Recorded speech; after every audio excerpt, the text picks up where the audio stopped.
Hello, I'm Julia. Welcome to the MindMatters Panel. Here to talk about how schools help students is Young and Well Cooperative Research Centre Managing Director Dr Michael Carr-Gregg, Brain and Mind Research Institute Executive Director and Professor of Psychiatry Professor Ian Hickey, National Centre of Excellence in Youth Mental Health Senior Research Fellow Dr Alexandra Parker, we'll call her Alex for short, school psychologist Sarah Innes, and teacher, and may I say teacher extraordinaire, because all the others had these very long titles, Martin de Klerk. But first, let's see how Phil tries to help his students at Eagleton. Mental health difficulties are a part of everyday life, which is why we have to remain open to different ways to help our students. What's on your mind, Chris? I'm bummed. And why's that? My girlfriend dumped me. Oh, no. How long have you been going out? 2 weeks. 2 weeks? I mean, well, that's terrible. And Gemma, what's on your mind? Failing chemistry, I hate it. Nothing makes sense. Yeah. Common problems that affect our mental health. And what we want to do as a school is to prevent these things from escalating by boosting protective factors like resilience or relationships.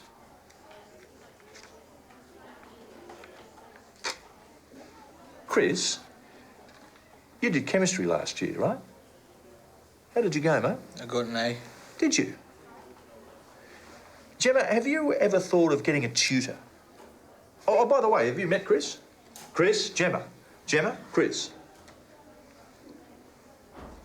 Oh, I've just got to go and check a few emails.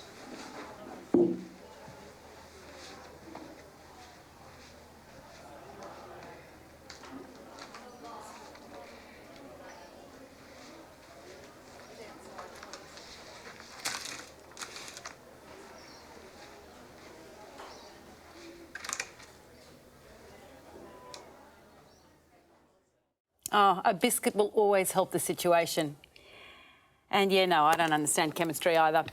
Now, look, this is a serious topic. What types of student mental health difficulties do schools normally deal with? I think when we look at the high prevalence disorders in schools, we certainly see anxiety, depression, substance abuse on one level.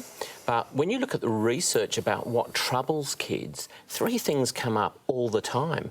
One is coping with stress that they're not very good at. The second is the whole issue of body image.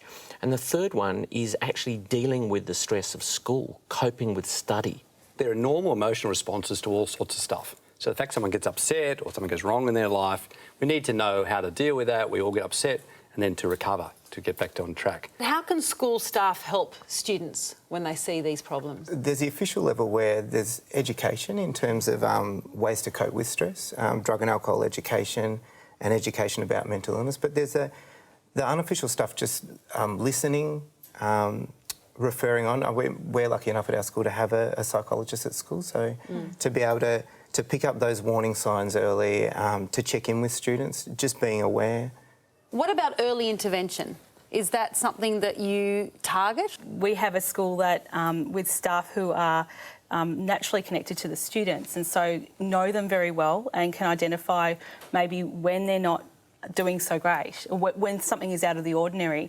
So when we're looking for mental health difficulties at school, we're often looking for behavioural signs, and staff need to know their students pretty well, you know, who their friendships are, what subjects they do very well in, what their activities are, so that when they start avoiding friendships or feeling excluded from friendships, they can recognise that they're no longer sitting with those friends at lunchtime, or they might see that perhaps they're sitting somewhere differently in the classroom away from their friends, or that they know that they're normally very good at chemistry and probably now no longer performing so well in that. So I think that's where early intervention can come in very quickly. The goal here isn't to turn teachers into psychologists. You know, it's early detection, you're saying by students, by the school, by parents, is a little bit different to moving to actually formally intervene in particular situations. So the whole issue of everyone being able to recognise an issue, the next critical kind of thing for everyone to kind of work out is, OK, at what point, what kinds of interventions actually become relevant. Yeah. I think a really useful model to have for teachers is a developmental task paradigm, which is really simple, and that is there are 4 things kids need to do growing up. One is emancipate from their mum and dad, have some level of independence. The second is basically to figure out the answer to the question, who am I? And that involves some healthy risk-taking.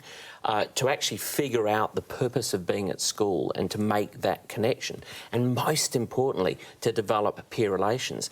I think if you've got a problem with any one of those 4, that's when you go to the higher life form. That's my view. The higher life form, I love that.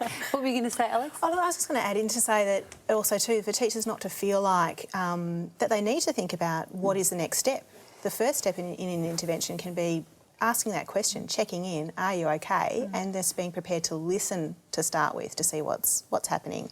Then think about what next. So you don't have to have a plan before even doing that first phase.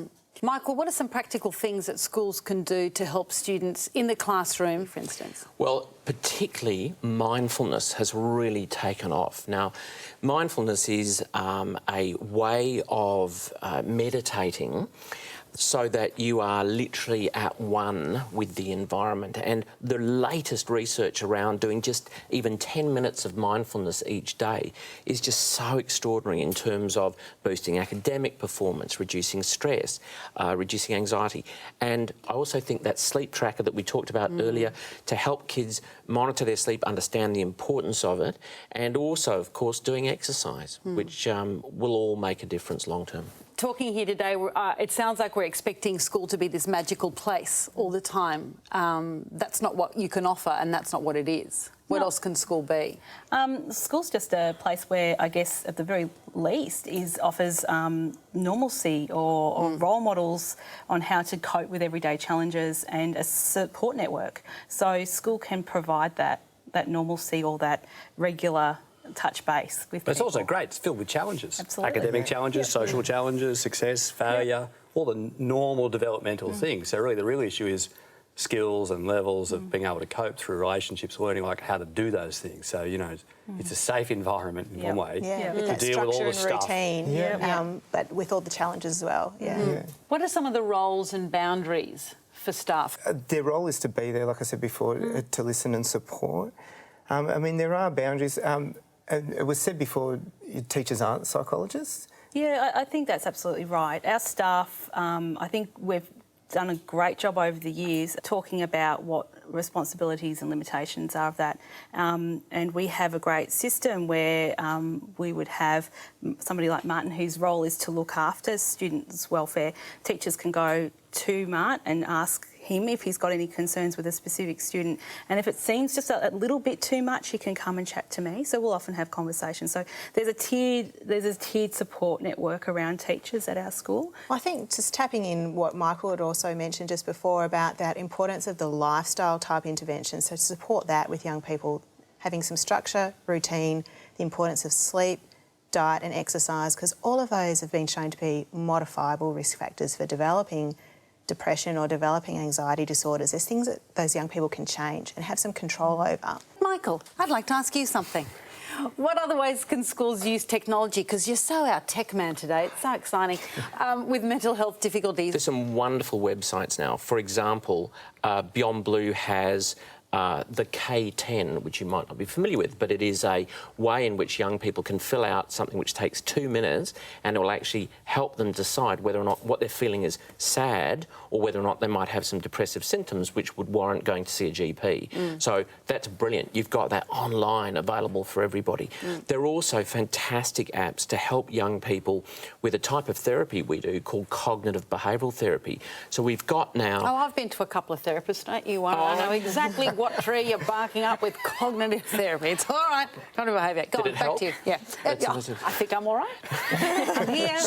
I turned up here on time. So Australia probably lead the world in wonderful online programs like Mood Gym, which is where we can help kids identify irrational ways of thinking, get them to label their thinking as irrational, challenge those thoughts and replace them with better, more productive ways of thinking.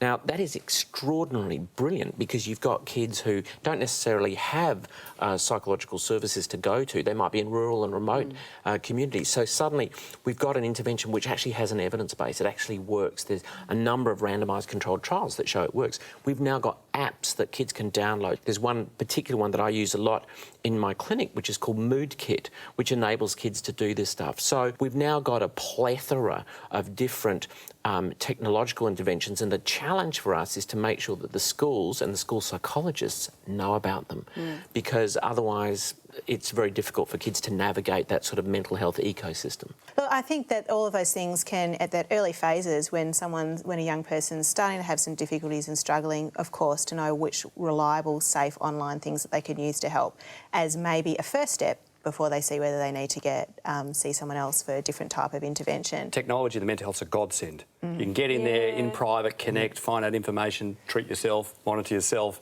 The technology is going ahead in leaps and bounds. So we're going to see not just mindfulness, you know, we're going to see this in a public health way in year 7 as you go into higher school, as you deal with issues, learning things, but not just learning them, actually practising the skill.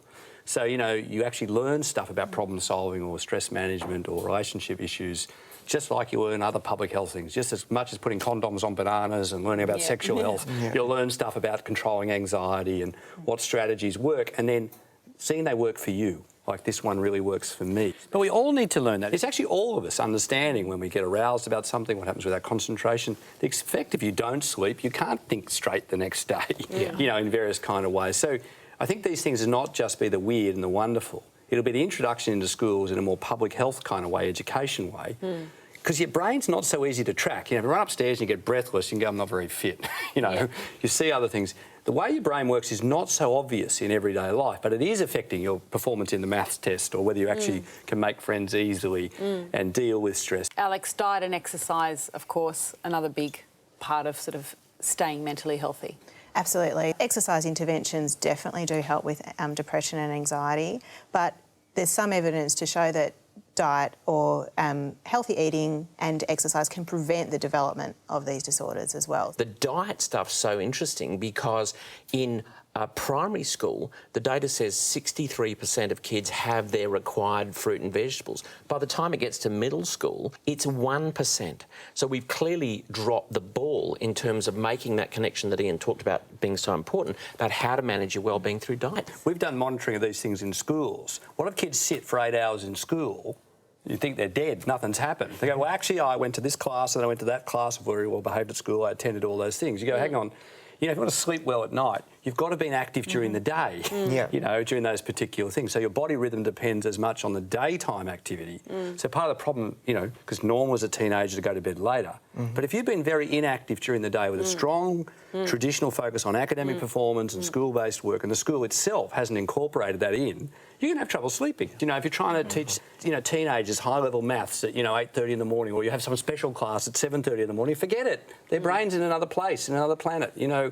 So the more we know about these things, making the physiology of the situation actually match. And I think, unfortunately, greater and greater emphasis on academic performance. People think more time focusing on books on your own is efficient. It's incredibly brain inefficient, in fact. You've got to be active, you've got to make the timing work.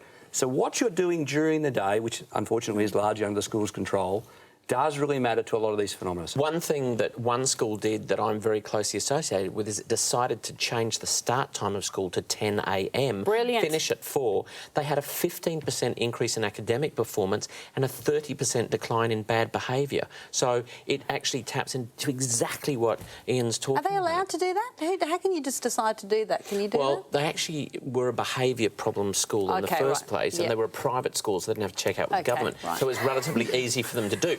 For a state school to do that, I think it would be very much... Well, I go further. In the US, there's good evidence about mood, anxiety, suicidal ideation. You drag a lot of later teenagers out of bed early in the morning, all those problems go up. You let them sleep, you know, get some under control. So there are issues like emphasising physical activity in the morning, sunlight exposure to set their body clock in a particular kind of way. And that's the physiology you're kind of dealing with. And it's changing rapidly during different stages of adolescence and early adult life. So we've got to, update a lot of the school practice to what the modern physiology is. When it comes to helping people, we can all learn from W.H. Auden, who once said, "We are all here on earth to help others. What on earth the others are here for, I don't know."